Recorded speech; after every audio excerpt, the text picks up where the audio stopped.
Questa è la storia di Alice nel Paese delle Meraviglie, ma ambientata in un mondo spietato fatto di giochi immortali e lotta per la sopravvivenza. Prima che arrivi la stagione 3 su Netflix, ecco tutto quello che devi sapere su Alice in Borderland. Arisu è il tipico ragazzo con la passione per i videogame e anche per la matematica. Senza lavoro e senza vita sociale esce di casa per incontrare i suoi due amici, Chota e Karube. Chota è un impiegato che lavora e mantiene la madre. Karube è un barman appena licenziato per essere stato sorpreso con la donna del suo capo. I tre si incontrano e Karube prende in spalla Arisu e lo fa girare su se stesso nel mezzo di un incrocio. Questo causa un tamponamento a catena, i tre scappano e si nascondono nei bagni della stazione di Shibuya. Ma quando escono, Tokyo è vuota, non ci sono persone, non c'è elettricità. E dopo attimi di panico e paura, i tre iniziano a realizzare che forse la cosa potrebbe anche essere divertente, ma vengono poi sorpresi da una scritta su uno degli enormi schermi della città, che annuncia un gioco. I tre incuriositi vanno nel luogo indicato, dove incontrano due donne. Una di queste rivela che una volta accettato di partecipare al game non ci si può più tirare indietro. Il game ha un nome, vivi o muori. I giocatori devono trovare il modo di uscire dall'edificio entro il tempo limite. Il game inizia, ci sono due porte, una con scritto vivi e l'altra muori. Il tempo scorre e nessuno vuole aprire le porte. Shibuki, una delle due donne, prova a convincere Arisu ad aprirne una. Prima che però scada il tempo, l'altra ragazza fa la cosa più coraggiosa ma anche la più stupida e apre una delle due porte, quella con scritto vivi, e muore all'istante. A questo punto Arisu si dimostra super intelligente, tanto da comprendere il percorso che li porterà alla fine fuori dal palazzo. Dopo il game si ritrovano a vivere in uno di quei negozi di arredamenti, tipo Ikea. Qui Shibuki racconta che per lei i giochi sono iniziati 3 giorni prima rispetto ad Arisu e agli amici. Shota intanto è ferito e Arisu e Karube decidono di partecipare ad un nuovo gioco, questa volta in un complesso residenziale vuoto. Un gamer spiega che i semi delle carte indicano il tipo di gioco e i numeri il grado di difficoltà.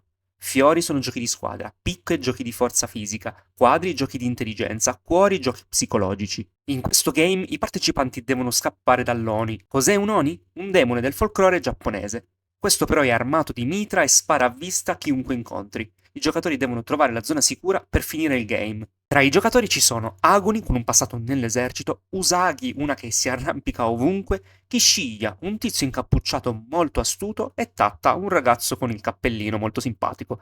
Il game è crudo e crudele. Arisu e Karube rischiano più volte di essere presi e accettano di collaborare con Aguni per sparazzarsi dell'Oni.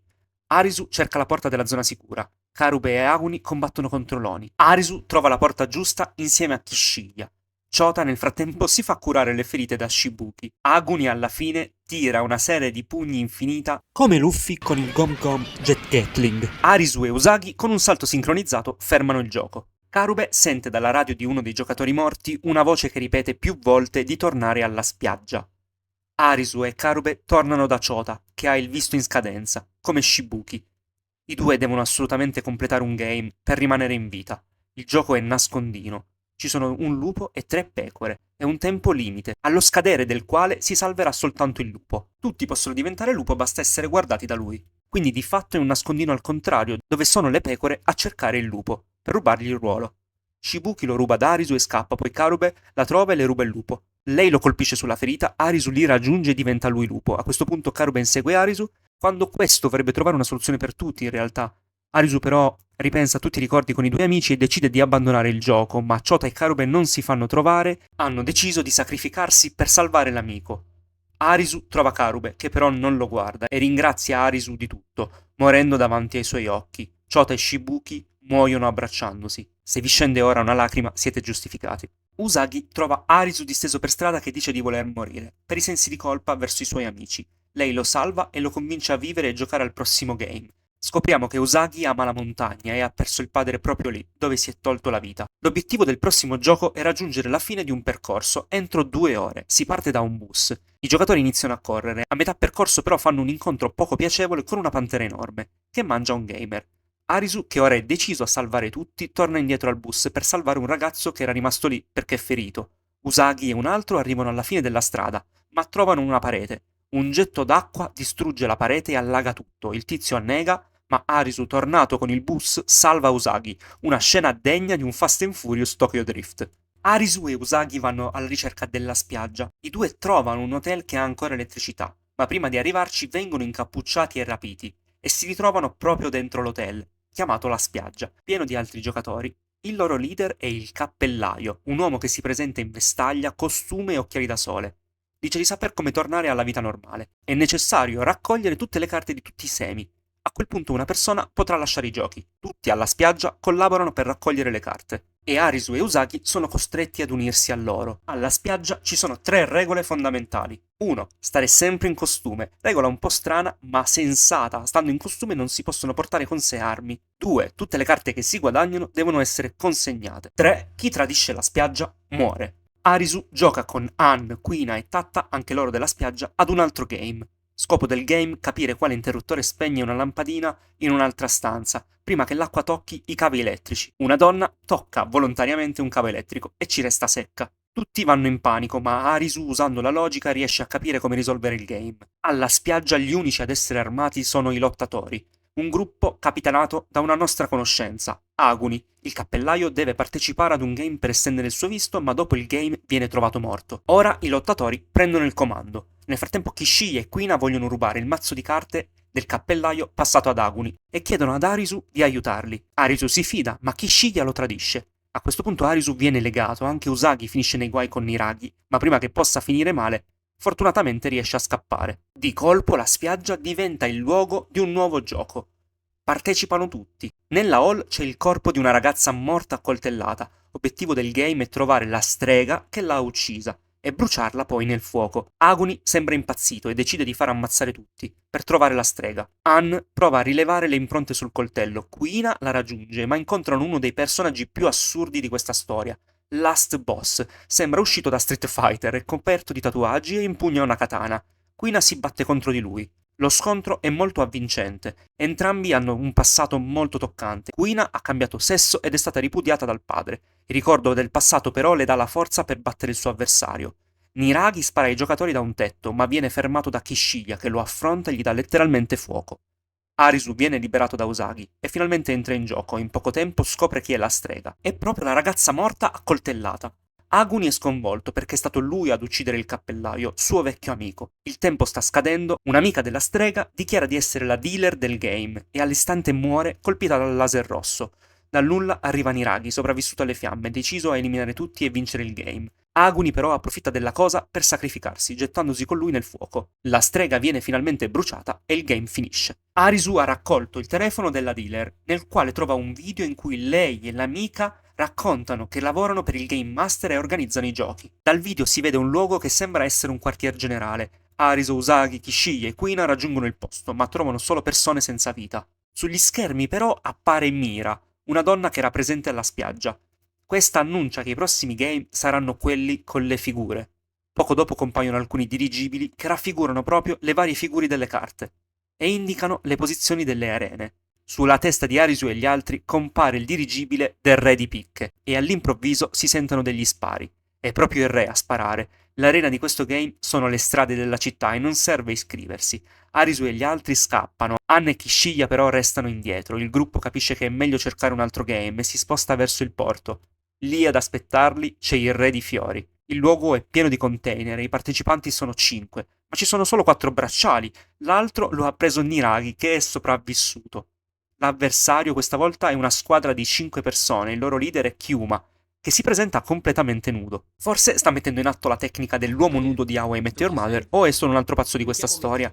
Kyuma si definisce cittadino di questo paese. Il game lo vincerà la squadra con più punti alla fine. Ognuna parte da 10.000 punti. Le squadre decidono come suddividere i punti tra i membri. Ci sono 3 modi per guadagnare punti. Il primo, trovando alcuni oggetti nascosti nel container. Il secondo, duellando contro un avversario, dove vince quello che ha più punti. Il terzo, toccando la base avversaria e guadagnando 10.000 punti. Il difensore che tocca la propria base ha punti infiniti e se tocca l'avversario questo viene eliminato in tutti i sensi. Iniziano i duelli e la squadra di Arisu guadagna punti, ma la squadra del Re di Fiori attacca insieme la base avversaria e Tatta da solo può fermarne solo uno, che muore all'istante. Tutti gli altri guadagnano 10.000 punti ciascuno, il tempo è quasi scaduto. Arisu però non si dà per vinto e decide di copiare la strategia avversaria, ma per sua sfortuna non riesce allo stesso modo. Restano indietro di 500 punti. Kyuma e Arisu si incontrano e Arisu gli chiede un'ultima stretta di mano. Kyuma accetta. Dopo la stretta di mano Arisu guadagna 500 punti.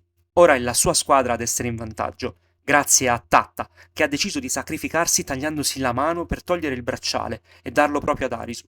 Kyuma accetta la sconfitta, nonostante il game sono diventati amici. Arisu torna da Tatta per ringraziarlo, ma è Tatta a farlo prima di morire. Kishiya partecipa ad un game in una prigione. I gamer devono scoprire il loro simbolo sul collare ad ogni turno entro un'ora. Non è possibile guardare in nessun modo il simbolo. Il game termina se il fante muore o se è l'unico sopravvissuto. Le persone si mentono a vicenda e muoiono una dopo l'altra. Restano in 5 e Kishiya non ha più qualcuno di cui fidarsi, ma usando l'astuzia e un pizzico di fortuna si salva miracolosamente.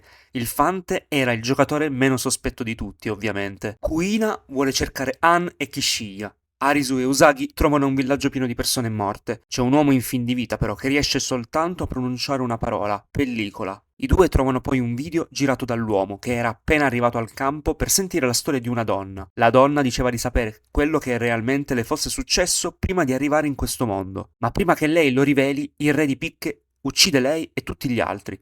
Arisu e Usagi scappano in un bosco, il re li insegue. Arisu viene salvato da una ragazza di nome Akane. Usagi invece resta da sola. Con Akane c'è anche Aguni. Anche lui non è morto e vuole uccidere il re di Picche. Aguni prepara un piano. Usa Arisu come esca, spara al re, ma questo tizio ha 100 vite e come un boss finale non muore mai. Arisu si tuffa da una scogliera e in qualche modo anche Aguni e la ragazza si salvano. Usagi invece incontra una donna ed un bambino che ha perso i genitori. Il suo visto sta scadendo e Usagi lo porta con sé al prossimo gioco. Qui si rincontra con Arisu. In questo gioco ci sono due squadre, la squadra della regina e la squadra dei challenger. 16 turni nei quali le squadre si alternano per rubare i più giocatori possibili all'altra squadra. Vince la squadra che alla fine ha più giocatori. Arisu e Usagi si ritrovano da soli in squadra dopo pochissimi turni. Gli altri giocatori per sopravvivere preferiscono rimanere con la regina, ma Usagi, che finora non voleva tornare alla vita di prima per la grossa perdita del padre, parla con gli altri gamer e li convince a superare il game per tornare alla vita normale, e i challenger così vincono. La regina prima di morire svela che una volta finiti tutti i giochi scopriranno la verità su questo mondo. Arisu e Usagi trovano una sorgente e fanno un bel bagno. A fargli compagnia ci sono anche degli elefanti. Kishiya partecipa ad un nuovo game nel quale si deve scegliere un numero da 1 a 100 ad ogni turno. La media dei numeri scelti dai gamer viene moltiplicata per 0,8. Chi ha scelto il numero più vicino a questo risultato vince il turno.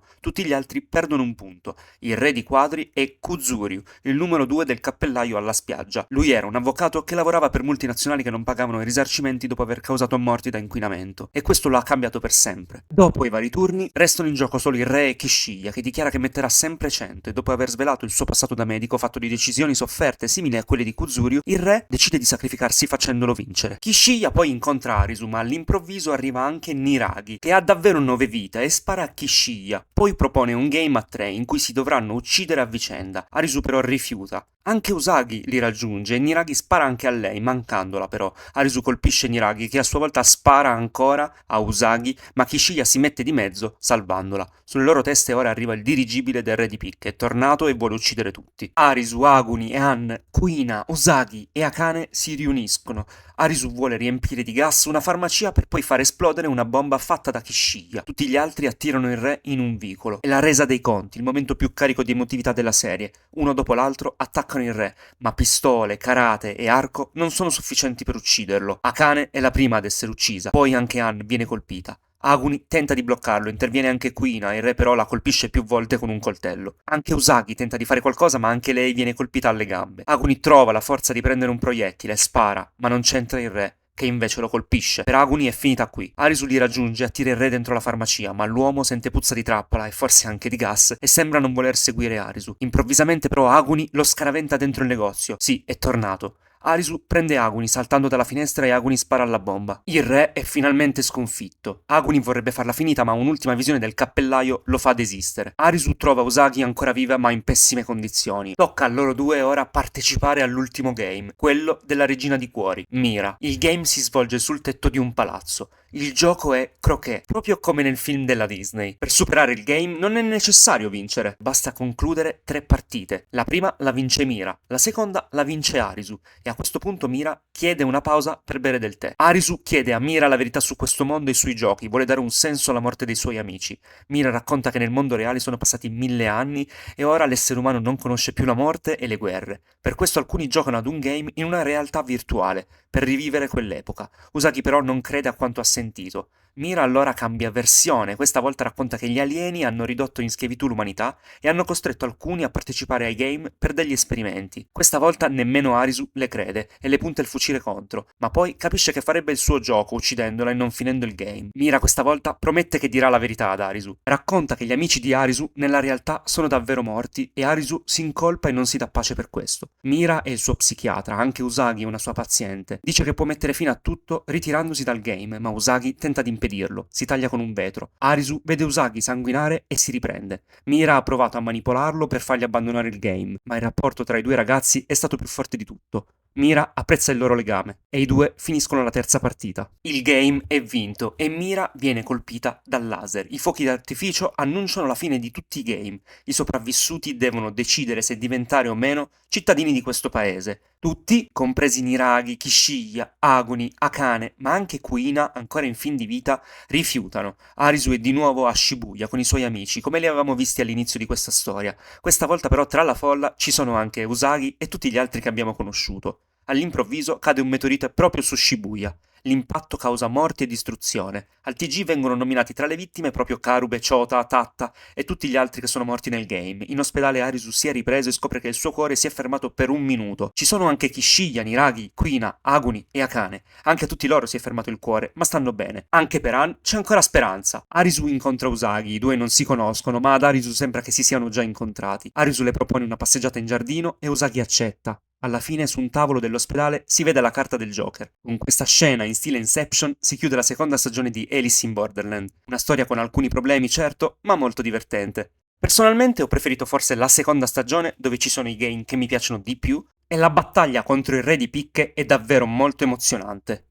Ora non resta che guardare la terza stagione in uscita il 25 settembre e speriamo ancora di divertirci. Fatemi sapere cosa vi piace di Alice in Borderland, quali sono i vostri giochi preferiti e cosa vi aspettate dalla terza stagione. Se vi va iscrivetevi, mettete like per supportare questi video, grazie e alla prossima!